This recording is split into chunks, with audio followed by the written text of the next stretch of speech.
¿Cuál fue el es para bien. Pues si no, yo cualquiera. Bueno, esta bacteria está presente en la Tierra desde hace 70.000 años. 70.000 años. Inclusive antes que exista el hombre, ya existía la bacteria. Y entonces hay evidencias que animales prehistóricos, antes que aparezca el hombre, se infectaban con tuberculosis. Los antecesores del hombre, lo que se llama prehomínidos, ya tenían tuberculosis. Y en este momento es un problema de salud.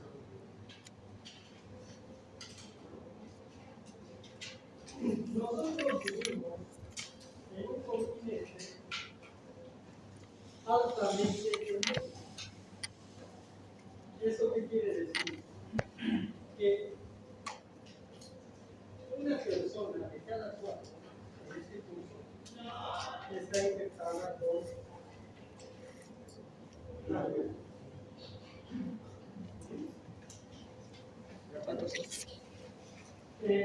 ¿Cuántos casos tendríamos en el año 2019? ¿Cuántos casos fueron?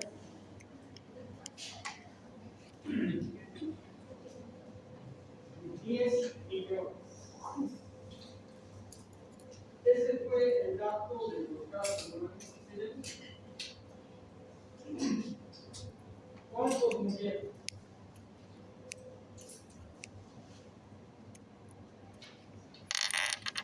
¿Cómo ustedes? Entonces, ese es el impacto que tiene esta enfermedad. En nuestro medio, la prevalencia estimada está de 200 a 299 enfermos por cada 100.000 habitantes. ¿De acuerdo? Eso ya es estadística nacional. De 200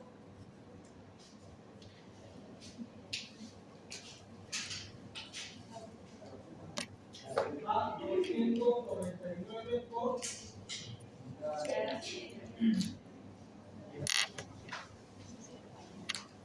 Esa es la prevalencia de entonces, tomando en cuenta el dato de 299 y tomando en cuenta la población que tenemos en San Francisco,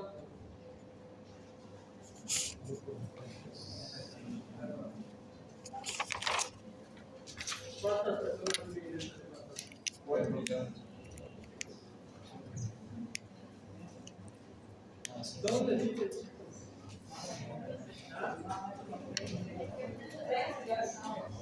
¿Ah? ¿Cuántas personas viven acá en Santa Cruz? Pongamos el valor de 3 millones y medio. En realidad es casi 4. Ahorita es como 4.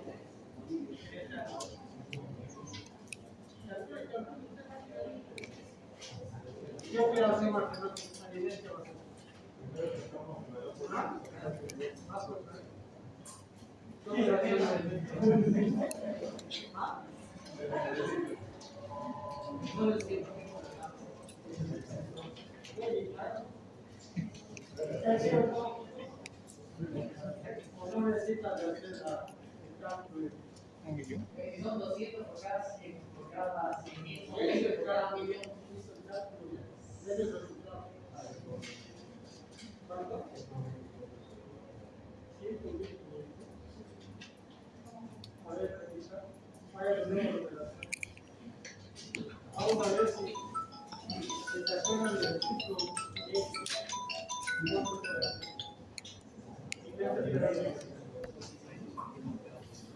el examen de la facultad, practican ahora Vamos a tener una pregunta. ¿Cuánto? Y entendí en el peor de los casos que es 200.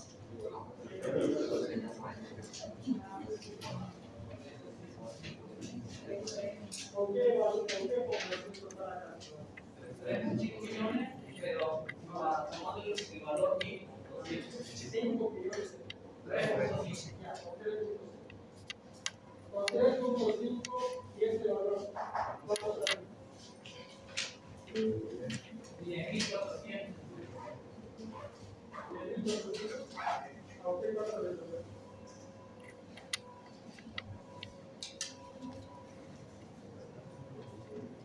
¿Y usted cuánto le toca? ¿Qué está esperando para que no vaya a continuar? Tiene 10 segundos para ver.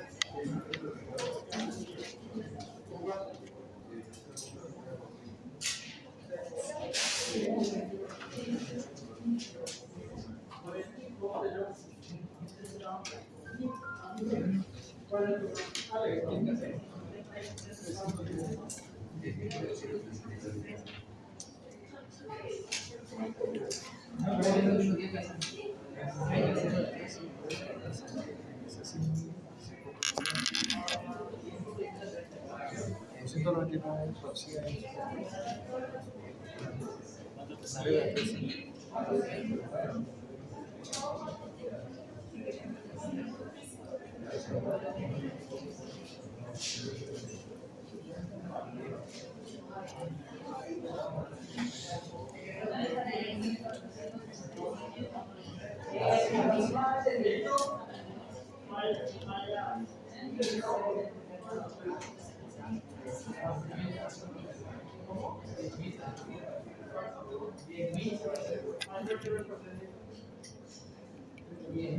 Lo primero que tiene que hacer es para que le tiren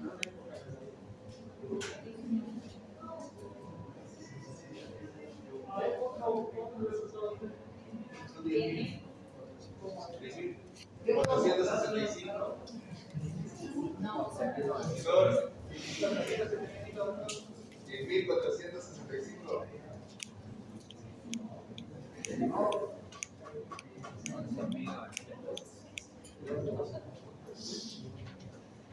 ¿Cómo te pasó el resultado? ¿Cómo lo haces? A ver, hacer la regla se dice de 4 millones. Lo que haces es, por ejemplo, si tú pones de 299, lo multiplicas con el de acá y lo tienes que dividir con el de acá para saber cuánto de Gracias. ¿Cuál va a ser su primera tarea? ¿Cuál es la tasa de mortalidad por 100.000 habitantes? ¿De acuerdo? ¿Cuál es la tasa de mortalidad en Bolivia por 100.000 habitantes? Bueno, esta bacteria forma parte de un complejo de bacterias que se llama solamente complejo de bacterias tuberculosas. Y eso significa que hay dentro de ese grupo varias bacterias. La mayoría infecta a los animales. Y la que infecta sobre todo a los hombres también con bacterias.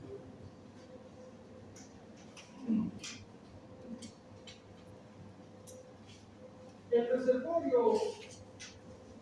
reservorio más importante de la micobacteria tuberculosis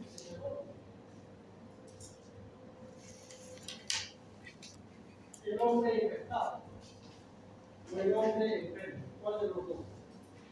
Infectado. Levante la mano los que dicen el hombre infectado.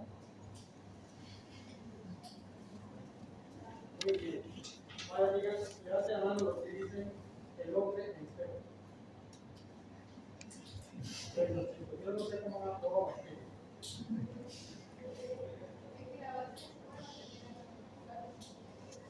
La mayor fuente de infección es el hombre enfermo. Porque de aquí uno de cada 4 está infectado. Entonces, la mayor fuente de microbacterias es el hombre enfermo. Y el hombre enfermo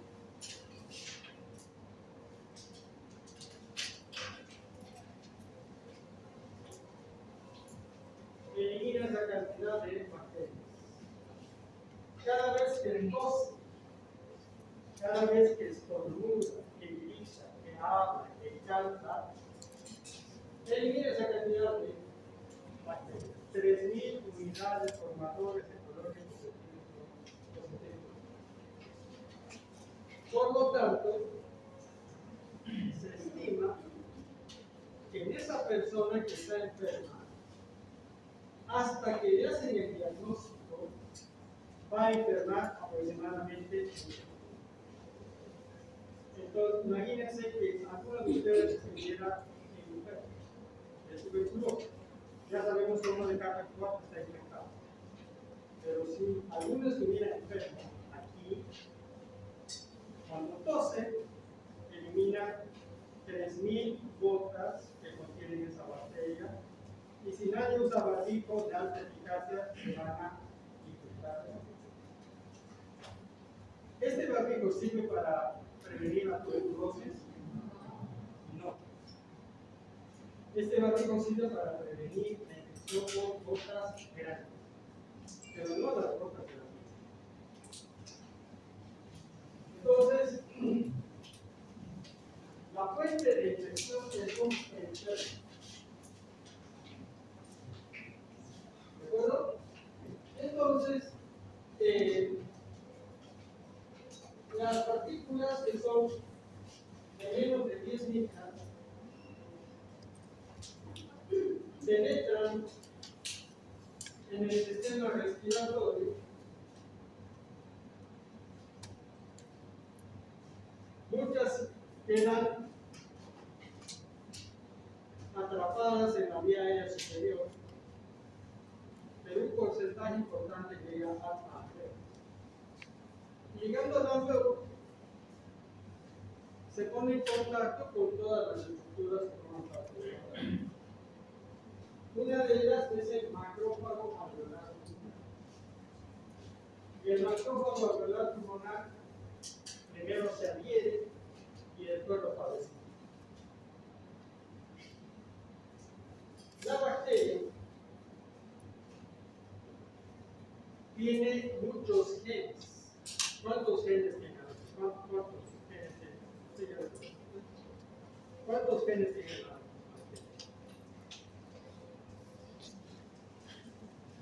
¿Qué es lo que hay aprendido en bacteriología? ¿Cuántos genes tiene la bacteria?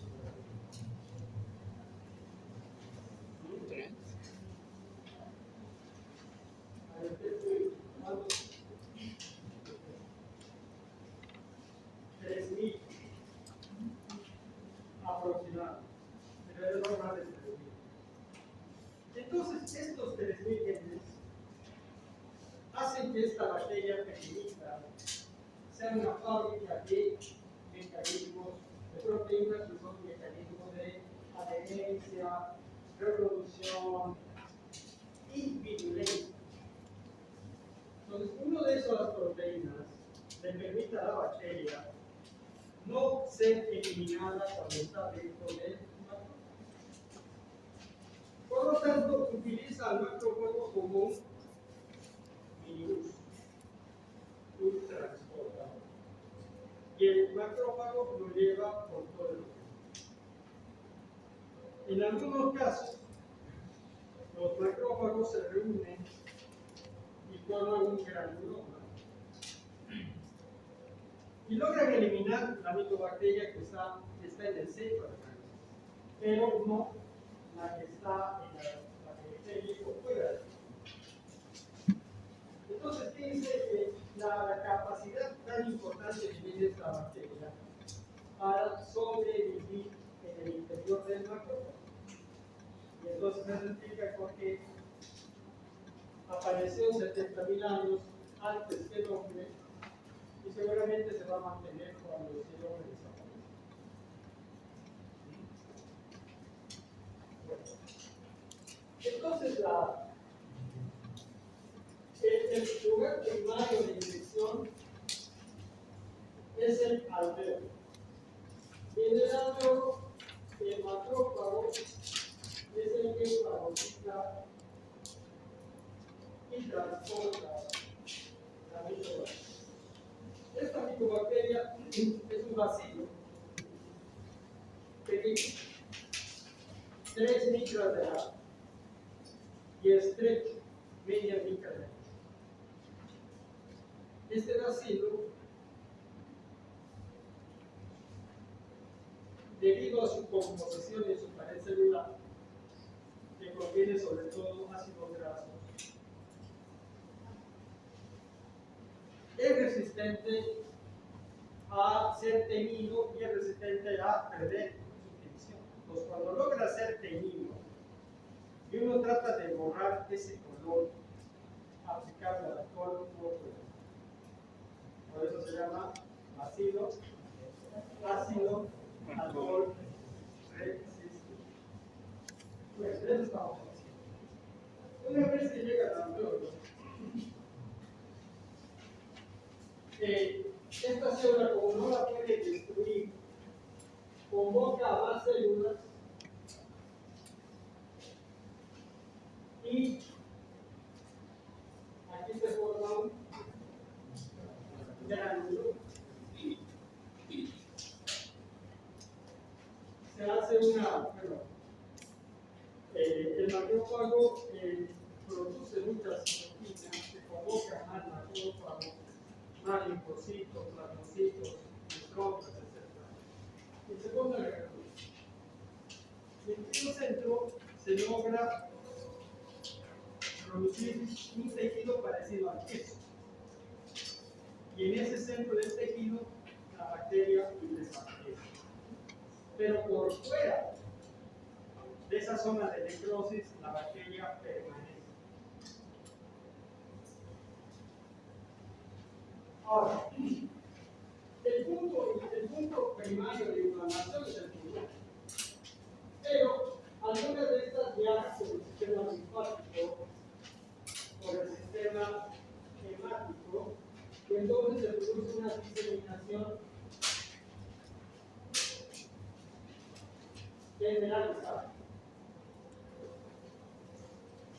Así que hay una llegada de la microbacteria sobre el cuerpo. Y lo que hace el organismo a través de su sistema inmune es eliminar o intentar eliminar la microbacteria.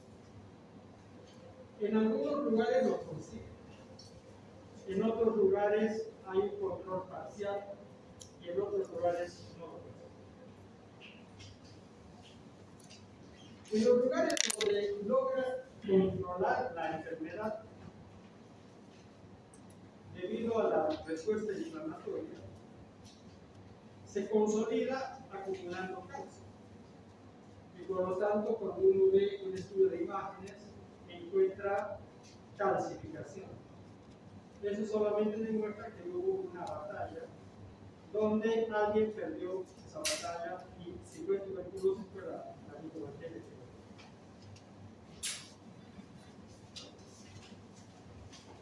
Bueno, habíamos dicho que esta persona infecta a 20 personas. Puede infectar a 20 personas. Estas 20 personas, dependiendo de su sistema inmune, van a lograr eliminar la bacteria o no. Si logran eliminar la bacteria, se quedan así, como infectados. Pero algunos van a desarrollar lo mismo que se hace la enfermedad. Entonces, ¿de qué depende que una persona evite infectarse? ¿Habrá algo que evite infectarse? ¿Habrá algo que evita la infección y la tuberculosis?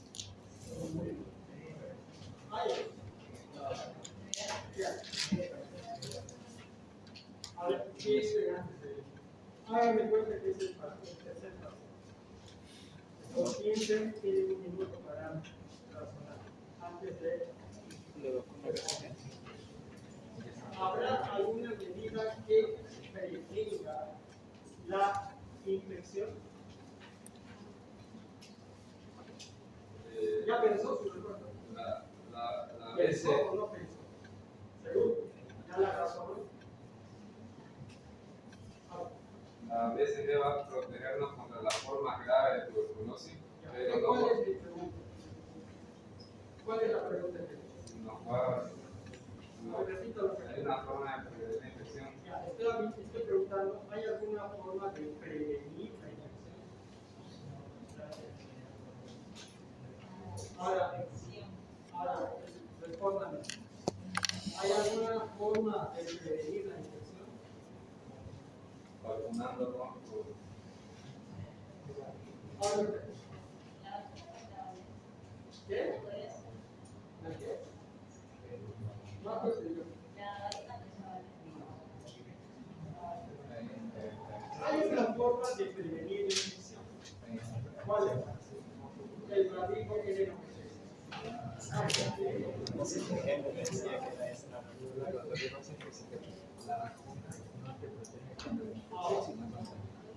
Porque están infectados, pero no. ¿Hay alguna forma de prevenir la enfermedad? ¿Cuál?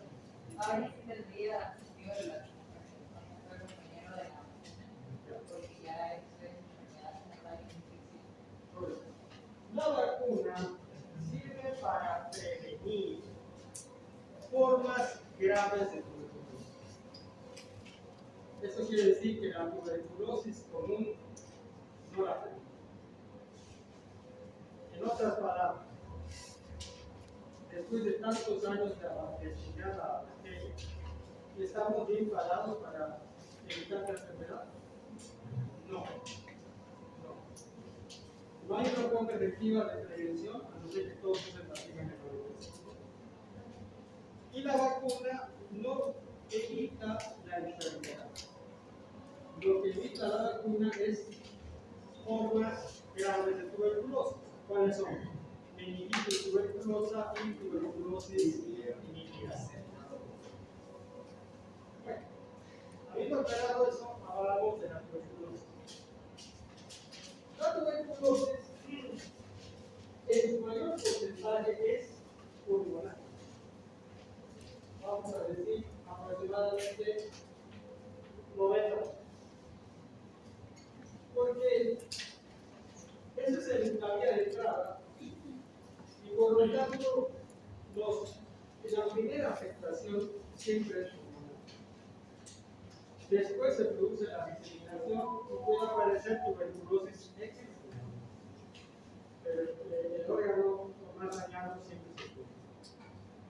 Entonces, una vez que se produce la enfermedad en esta persona, puede ocurrir varias cosas.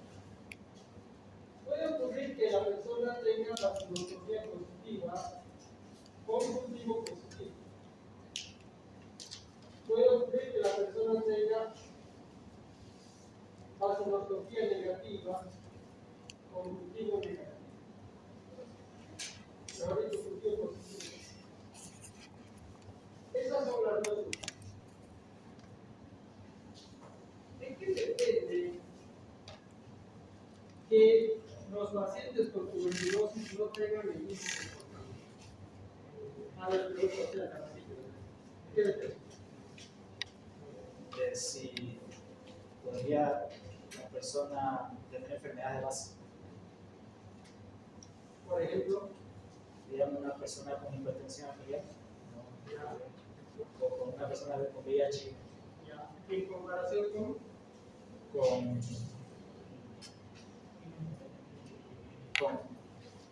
inmunocompetente, paciente incompetente. está bastante orientado. Otra respuesta. ¿De qué depende? ¿Ah? A ver,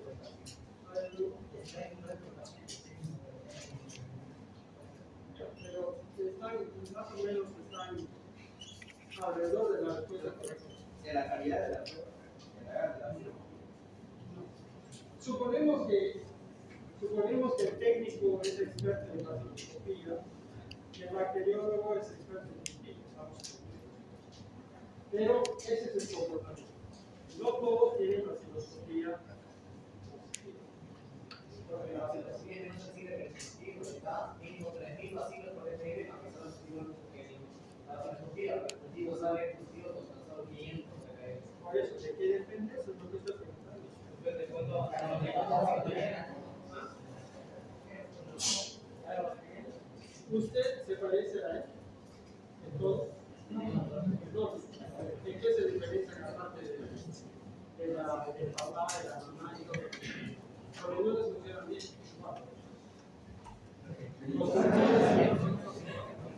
Pero ¿cuál es la diferencia? La genética y la respuesta inmunitaria. No todos tenemos la misma respuesta. Entonces, eso depende de la respuesta inmunitaria. Entonces, las personas que tienen mejor respuesta inmune están más o menos aquí, y las que tienen una respuesta inmune menos eficiente tienen baciloscopia. No logran controlar. Entonces, el paciente, al tener enfermedad pulmonar, uno de los síntomas va a ser la tos, que puede ser seca y después productiva. El otro síntoma va a ser la fiebre. Y los otros síntomas van a ser producidos por las citoquinas. ¿Qué citoquinas conoce mucho? ¿Qué citoquinas conoce? Que provocan de la respuesta.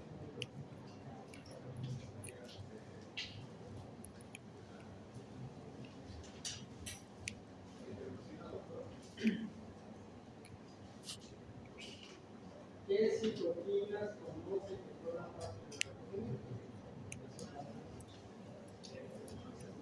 A ver, los que el otro día sacaron a mi mamá, están aquí.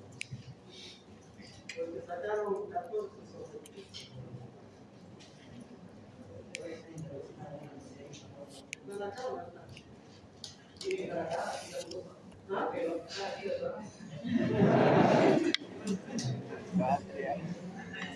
Era un chico y una chica, ¿verdad? A ver, le doy la palabra. En este caso, chico, recuerda.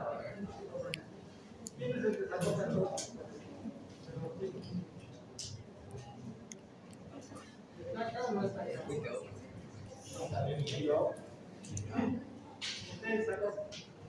A ver, ¿cuál es esa citoquina que produce síntomas? ¿Se acuerdan?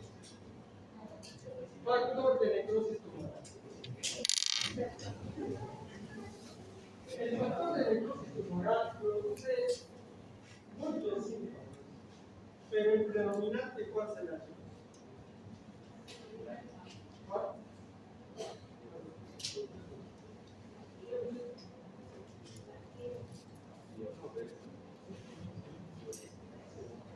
Cuando hubiera estudiantes como ustedes, el nombre del factor de necrosis tumoral era diferente. Ya se conocía de ese nombre, pero también tenía otro nombre. Y ese otro nombre era muy explicativo. Se llamaba caquetina. ¿Qué produce una caquetina? ¿Ah? Produce caquexia. Es decir, la pérdida de peso que el paciente refiere es secundaria a la acción del factor de necrosis. Y todos los demás son astenia, dinámica, etc. Así que esos son los síntomas más importantes: tos, productiva, fiebre, y los síntomas generales que son secundarios al gran nivel que tiene de citoquinas. Entonces,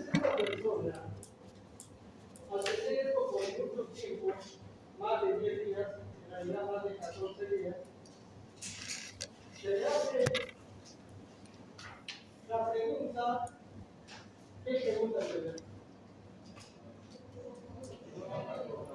Le dice, ¿qué edad tiene usted? 21 años. ¿Qué es lo que le dicen? Ah, ¿en su curso hay alguno que tenga tuberculosis? Sí. No sé. En su casa sí.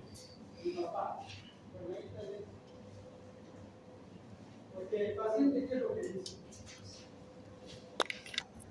Ayer es conmigo y salí con problemitas, con mi familia, eso es lo que dice. Los que vienen a la consulta, porque algunos faltan, y los que faltan tienen 5 puntos menos por cada falta. Pero los pacientes cuentan eso, dicen, doctor, hace 2 días pues se hizo frío, pues estuve con el aire acondicionado y ahí empecé. Entonces, atribuyen a los cambios climáticos. El cambio climático tiene otras alteraciones, pero no trae virus ni trae bacterias. En el caso del paciente, hay que preguntarle si ha estado en contacto con otro paciente, porque esa es la verdad. No puede haber que alguien que no esté en contacto con nadie tenga COVID. No puede, igual que el gripe, igual que el COVID. Entonces, como el paciente dice, yo soy del número 19 y estuve en contacto con mi papá, con mi abuelo, mi tío, entonces ahí está la causa y el efecto. Y como tiene estos síntomas, le voy a pedir ¿de verdad? Una vasculoscopía cerebral y lo voy a examinar.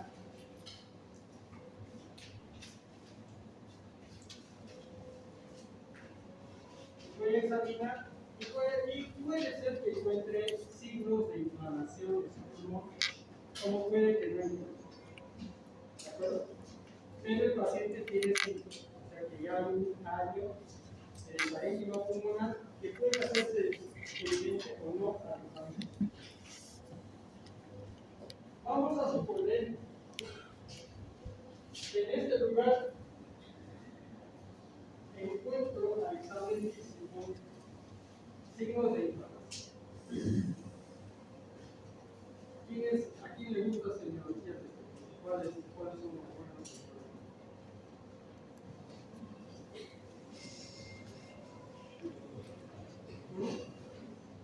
Bueno, ¿qué segmento pulmonar está afectado? ¿Ah?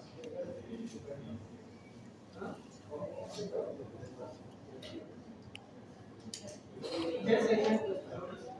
¿Ah? No estoy preguntando que no. ¿Qué segmento? Entonces, después de examinar al paciente, en la historia uno pone, encuentro tal alteración que está segmento. Y como encuentro la alteración en un segmento, le tengo que pedir una radiografía con el objetivo de confirmar mi hallazgo de mi hallazgo. Bueno, porque hay un infiltrado en lóbulos superiores. Y entonces, analizando todo, estoy confirmando por imágenes que ese segmento está infectado probablemente por una microorganismo. Y tengo que hacer la vaciloscopía. La vaciloscopía me tiene que dar 2 resultados. O es positiva o es negativa. Pero como yo soy estudiante de infectología, sé que la vaciloscopía negativa no descarta. Porque hay un grupo de pacientes que nunca van a tener vaciloscopía, pero sí van a tener cultivos. ¿Eso quedó claro, chicos? Sí. ¿Clarísimo o no? Sí. Entonces, este es el método más común en nuestro país. También que puedo dar. En instituciones de salud que tienen más tecnología, han reemplazado ese 20% por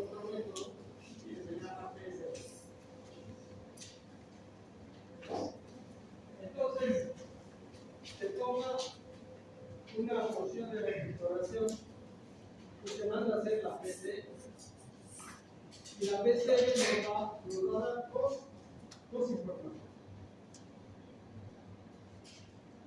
La PCR por otra parte va a decir, acá hay la microbacteria tuberculosis. Y por otra parte nos va a decir que es sensible a la necotoxina. Por este. Entonces, esta prueba de PCR, que ya hay laboratorios, pocos pero ya hay en el país, hacen la detección de biología molecular rápidamente. Y este método se llama GeneXpert. El GeneXpert lo que hace es acelerar el diagnóstico de la tuberculosis. Pero si en ese momento el GeneXpert estuviera apagado, el técnico no estuviera trabajando, el técnico de laboratorio ha estudiado por lo menos un año, y si es licenciado en bioquímica, como los que están aquí al frente, han estudiado un año. Entonces saben hacer la vacinación. Y ya sea por la vacinación o por el GeneXpert, se hace.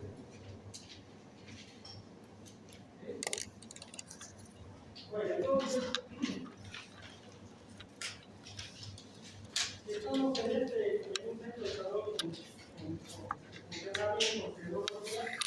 Vamos a confirmar que este paciente tiene microbacterias tuberculosis y que es sensible a la gripa.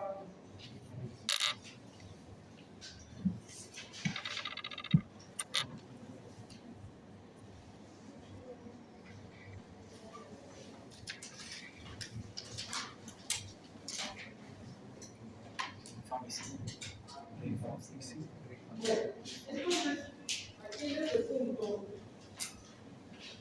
realizamos a pacientes de unos menos. La verdad, bueno, este estudio debería durar 3 horas, pero al paciente no se lo recomiendo, a no ser que tenga neumonía severa y se quede internado. Pero un paciente que dice hace 2 semanas tengo tos, temperatura, ¿qué será que ya no tengo mucho apetito y etcétera? Ese resultado debería salir en 2 horas, pero a veces no sale en 2 horas. Y el paciente se entera al día siguiente o al final de la consulta. Entonces, confirmando eso, hay que definir si el tratamiento va a ser ambulatorio o internativo. En un paciente que tiene estos síntomas, no es necesario internar. El paciente puede hacer tratamiento en su casa. ¿Cuándo se interna el paciente? Cuando tiene neumonía severa. ¿Sí? O tiene insuficiencia respiratoria aguda. O tiene shock. Ahí se interna. O tiene vómitos. Diarrea, vómitos, si está deshidratado. Yo tengo que hidratarlo y eso tiene que ser entonces se hace el tratamiento y para calcular la dosis hay que saber el peso del paciente. Y el tratamiento que le vamos a hacer es de base a rifampicina, iracetamida y etamina.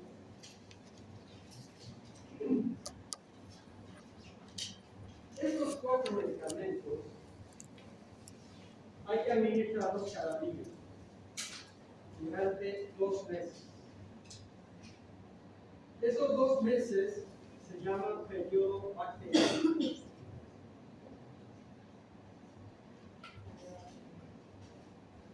Una vez que se concluye el segundo mes, el paciente sigue recibiendo tratamiento hasta completar 6 meses.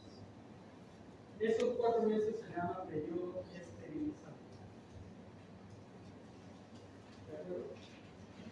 Bueno, entonces, el peso es importante para dosificar adecuadamente la dosis que va a tener el paciente.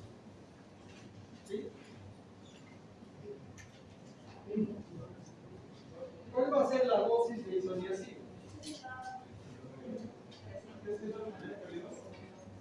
Hay que decir.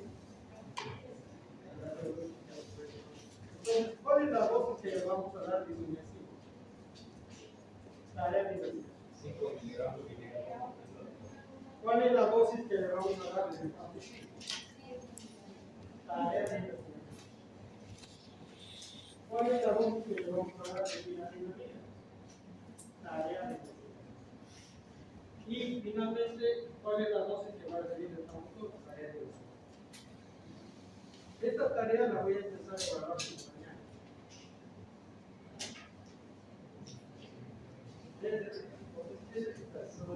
La dosis que se va a aplicar.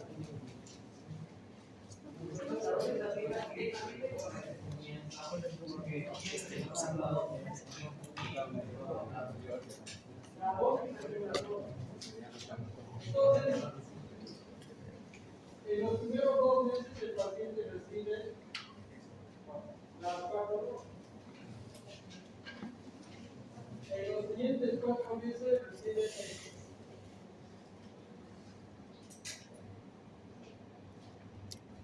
¿De acuerdo?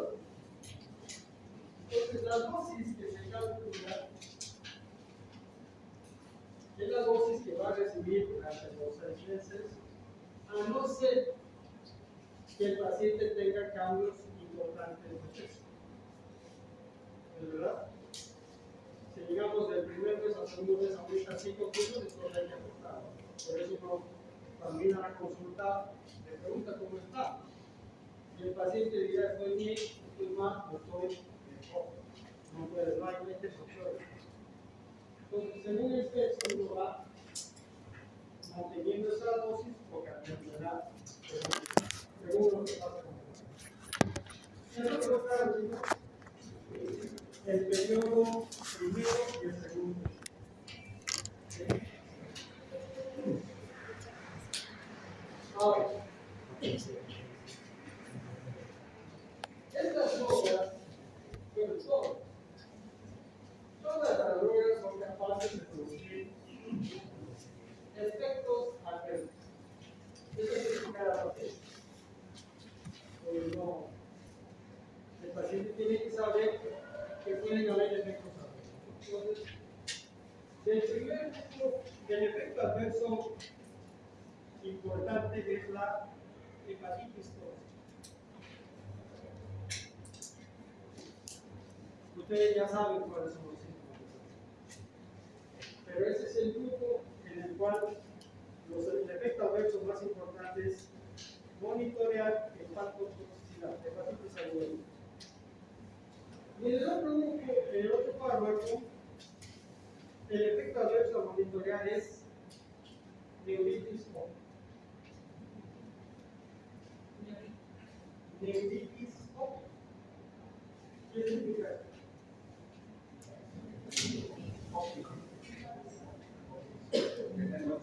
¿Qué significa esto? Afectación del primer par craneal.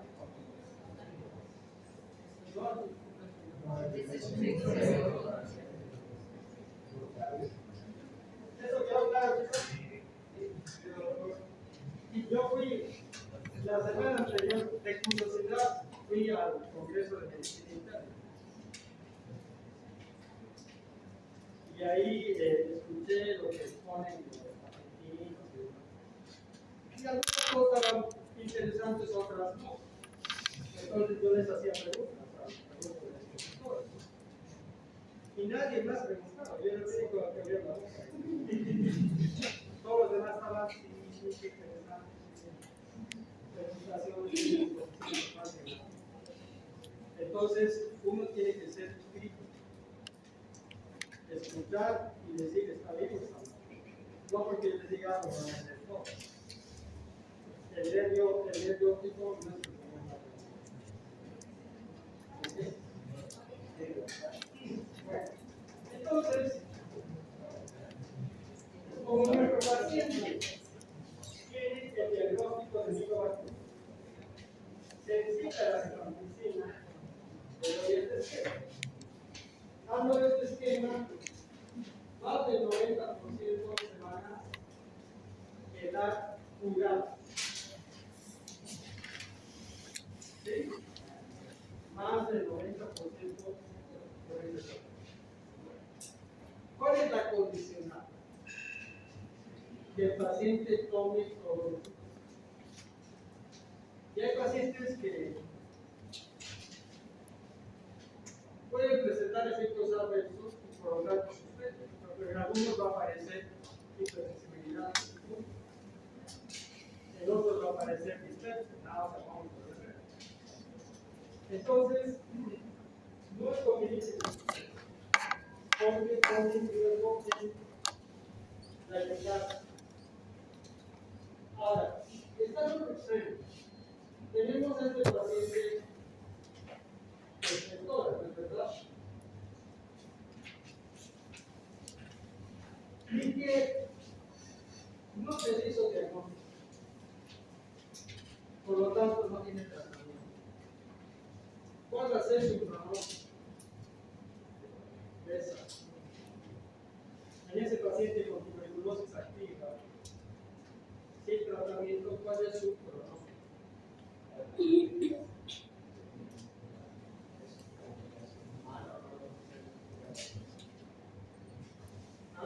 ¿Qué va a pasar?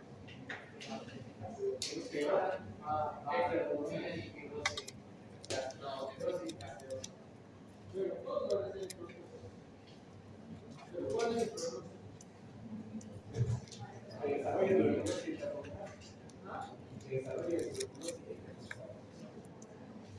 Vayan a sus opciones. Vean la primera línea fenomenal. Ahí van a encontrar la ¿ah? El paciente va a morir.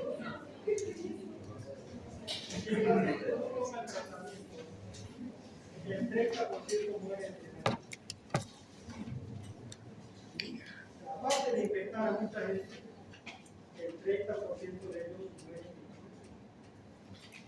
Es importante detectar al paciente para evitar que se muera. Uno, y evitar que siga infectando. ¿De acuerdo? Bueno, entonces, con este método de la vaciloscopía,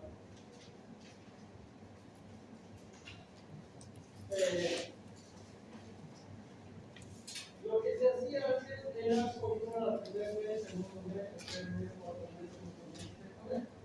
Entonces, el primer mes tenía vaciloscopía positiva,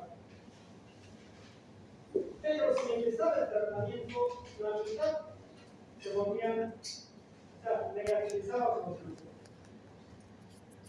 Algunos llegan al segundo mes, pero la mayoría de los pacientes negativizan la vaciloscopía con 2 meses de tratamiento. En el criterio actual, en lugares donde no hay línea experta, si el paciente tiene vaciloscopía al tercer mes, les estoy dando datos mundiales, no de Colombia. Si el paciente tiene vaciloscopía positiva al tercer mes, ya se utiliza el fallo. Pero si ustedes revisan las guías de tuberculosis de Bolivia hace años atrás, el concepto era incorrecto.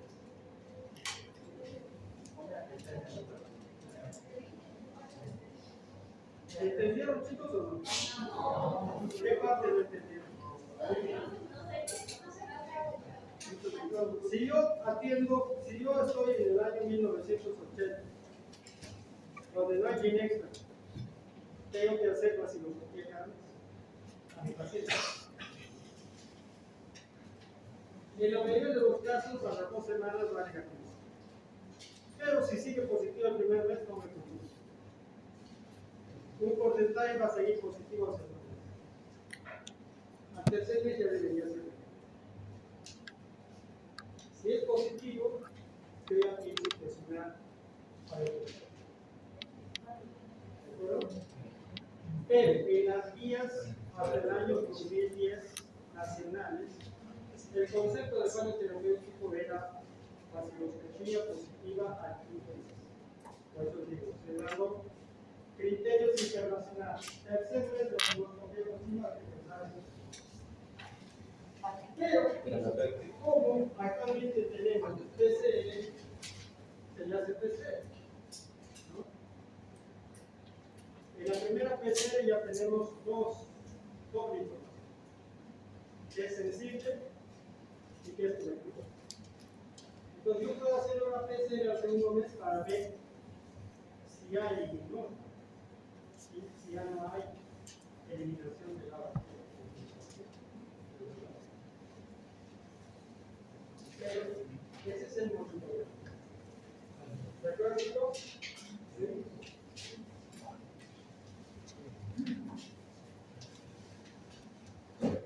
Ah, hay un 10%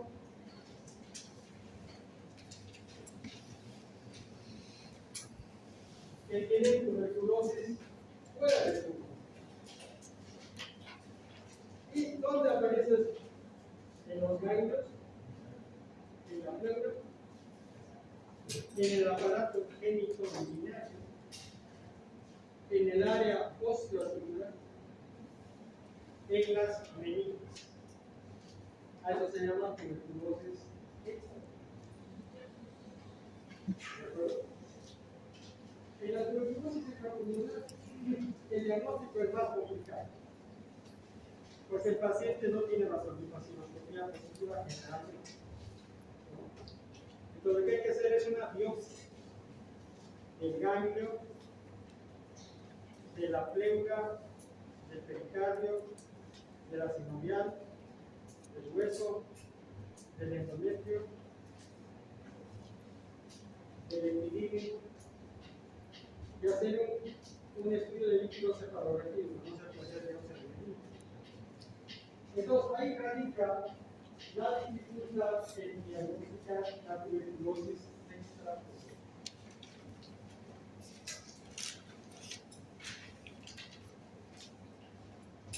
Cuando el paciente desarrolla derrames, por ejemplo, tuberculosis pleural, tuberculosis pericardial o peritonitis tuberculosa, hay que estudiar el líquido.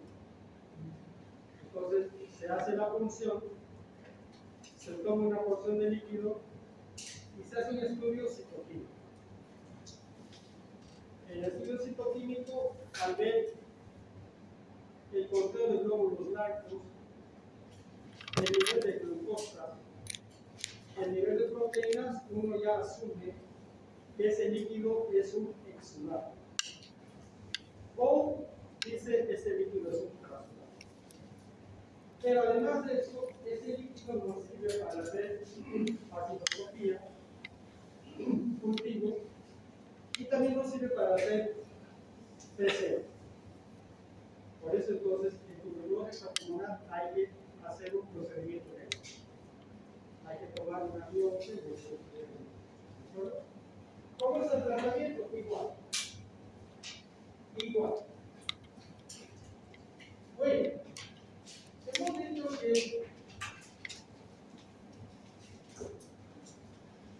hay un grupo de pacientes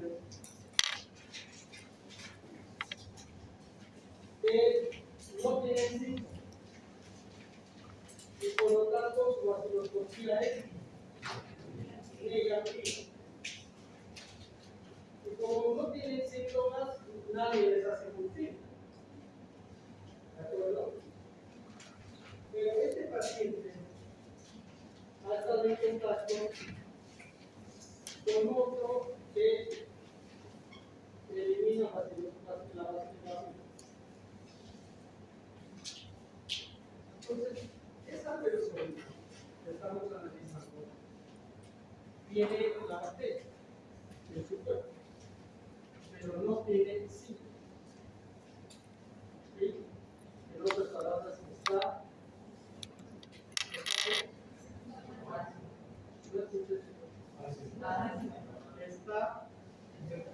infectado. Está infectado. ¿Qué va a pasar con esta persona? En el próximo año 10% de los infectados van a desarrollar SIDA. ¿Sí? Esto quiere decir que ese grupo tiene que ser identificado y recibir tratamiento. Esto se llama tuberculosis latente.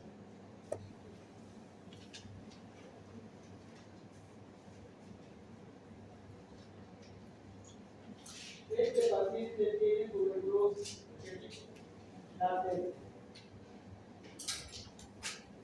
Porque en este momento no tiene síntomas. Su vaciloscopía va a ser negativa, no tiene síntomas, pero tiene tuberculosis latente. Y en el próximo año, el 10% van a desarrollar vaciloscopía. Entonces, es importante detectar el tuberculosis. ¿Sí? Sí. Perfecto. Ahora, ¿cómo detectamos este caso? Por una parte, le puede reportar, ¿no? Porque él puede decir, bueno, yo en mi casa tuve a mi mamá y mi papá con tuberculosis. ¿Hace cuánto tiempo? Hace 3 meses. ¿Tiene usted molestias? No. Lo examino y no tiene nada. Le pido una placa de tórax y no hay nada. Pero él tiene tuberculosis. Perfecto. ¿Qué método utilizo para confirmar y decirle que usted tiene tuberculosis? ¿Ah?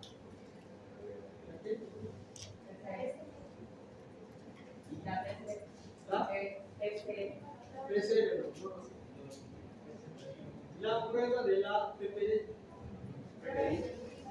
La prueba de la tuberculina es el método que se usaba antes.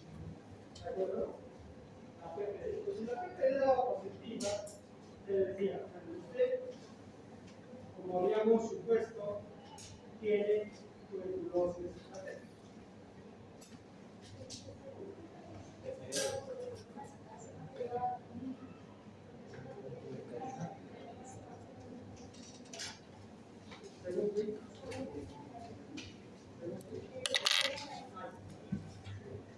Bueno, la PPD es un estudio que se hace a todos los que tienen el nexo epidemiológico para tener tuberculosis latente. ¿De acuerdo? Se les hace a todos, niños, adolescentes, universitarios, mayores, a todos. Pero el método no es muy sencillo. Lo que se hace ahora es medirle en sangre una citokina que se llama interferón gamma. ¿De acuerdo? Se mide el interferón gamma para el tuberculosis, si da positivo, confirmado. Tiene tuberculosis latente. Por lo tanto, hay que ver esto. ¿Cómo va a ser su siguiente tarea? Van a averiguar cómo se llama este método que detecta el interferón gamma para confirmar tuberculosis. ¿De acuerdo? Entonces, en esta clase tenemos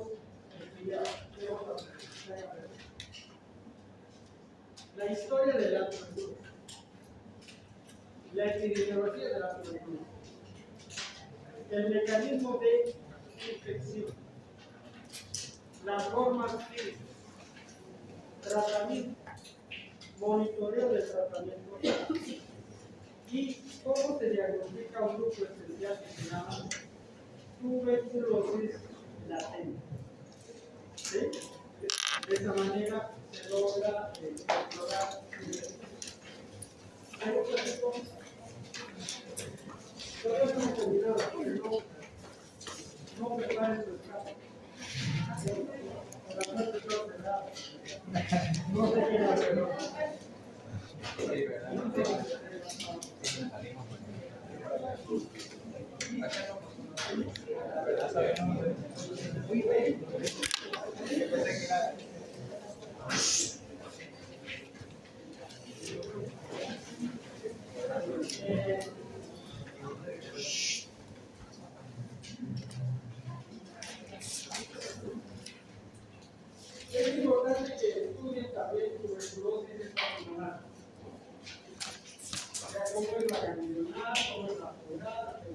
tenga un poco de la bueno, vamos a hablar de la expresión.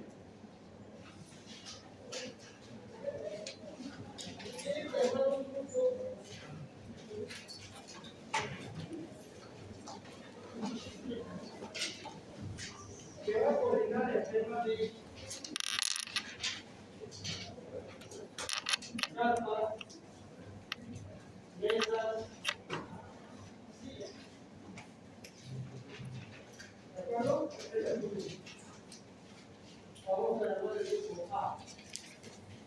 El grupo B, le vamos a poner el nombre de case.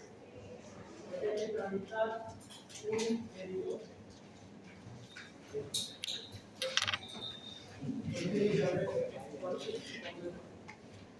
El acreedor que hace instalar un módico mínimo se hace uso de un día y se suena que se ha instalado.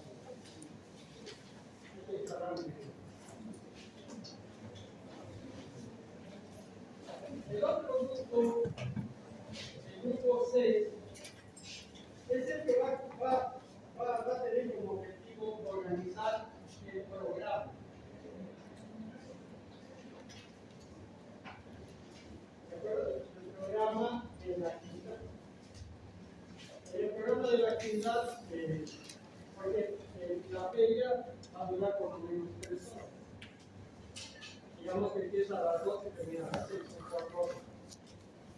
Entonces, tiene que haber un programa, ¿verdad? Porque ese programa lo tiene que organizar por el grupo C. En ese programa, ¿qué tiene que haber? Alguna actividad cultural. ¿Qué hacían los grupos, mis grupos de años atrás? Invitaban a un grupo que baila, otro grupo que canta, otro grupo. Un grupo que hace alguna actividad cultural. Entonces, había baile de nacional, había un grupo que bailaba actividad, otro grupo que bailaba morenada, otro grupo que bailaba laborales, etc. Entonces, hay que organizar un programa para que ustedes no se aburran y tampoco los estudiantes. ¿Sí? Entonces, el otro grupo es el grupo de maestros.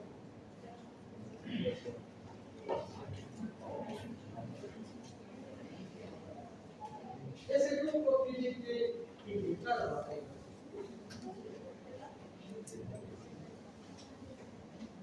Años atrás, chicos, lo único que había era Facebook. ¿Sí? Y los estudiantes que hacían, imprimían invitaciones. Y se iban a los lugares que ellos consideraban donde había más gente. ¿Dónde se iban? A repartir las invitaciones. Plaza 24 de septiembre. El Cine Center. Mercado La Ramada. Los culturistas. ¿Qué más donde se iban?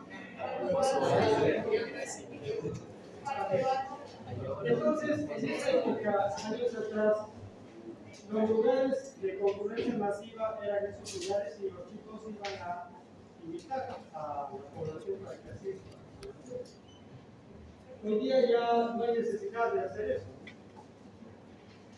Ustedes tienen que, digamos, elaborar una invitación y hacerla circular por toda la red.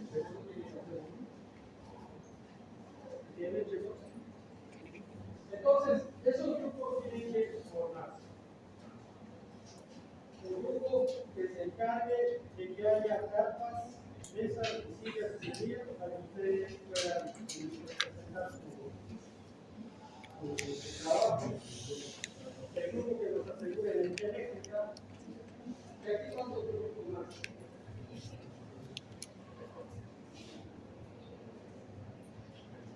El sonido.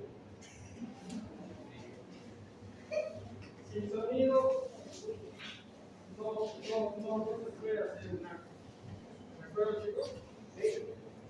Bueno, entonces los coordinadores, chicos, tienen que entregarme hoy el martes, hasta el día viernes, la lista de los que van a formar parte de los. Hagan una comunión para que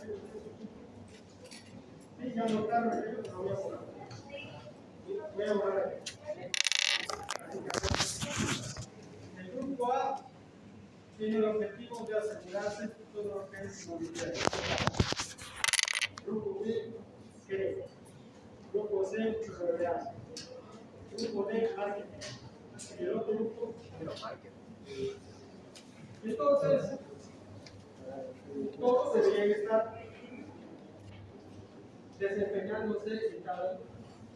Pero no puede ser que el grupo sean 10 personas y 100 personas vayan y esperen que todo les llegue listo. Digan, ¿dónde está mi espacio? ¿Dónde está mi silla? ¿Dónde está mi mesa? Eso solamente puede pasar en su casa. Y cada uno tiene que participar. ¿De acuerdo? Entonces, formen los 5 grupos, chicos, y hasta el día viernes los coordinadores van a llegar esa lista. ¿Sí?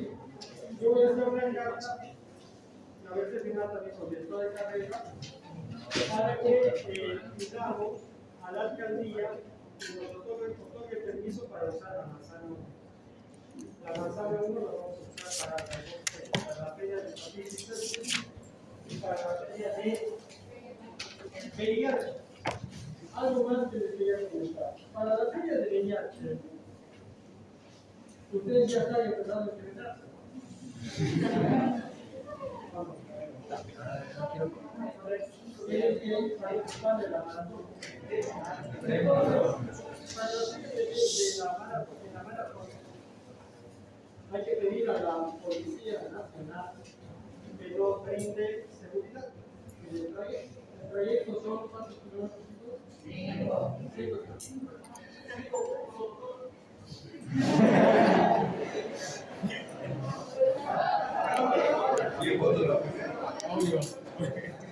Entonces, si alguno de ustedes es familiar de algún oficial de la policía que nos pueda ayudar, también avise para que mandemos una carta.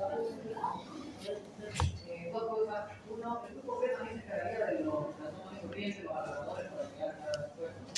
Y segundo, también se tiene la misma alcaldía, la alcaldía me encarga lo de la policía. Me dijeron cuando fui allá. A la policía hay que pedir a través de para tomarlo que nos otorgue, que disponga de un personal porque la policía no la hace caso. La alcaldía sí que tiene más dinero que tiene la autoridad para pedir de la porque con una música como tal no le hace caso.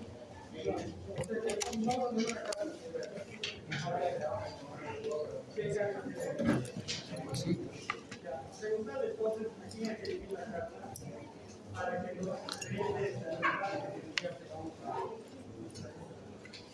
¿Eso quedó claro, chicos? Cuando digo viernes, es viernes. No quiero que me entreguen el lunes o llegar el próximo martes y decir dónde está la lista. La verdad, a veces no es la diplomacia es con la persona. Mi compañero pregunta si es por su grupo, cada equipo de trabajo, uno puede elegir a cuál entrar. No, todos tienen que participar en los grupos, porque en cada uno, imagínese usted, no sé qué grupo, no sé qué sea la mejor casa. Usted necesita tener un buen sector, con mesa, con silla y protegida con una cámara. Todos tienen que participar para que su grupo tenga su espacio y dignidad. Martes hasta las 8 del día de la casa, que puedan llegar.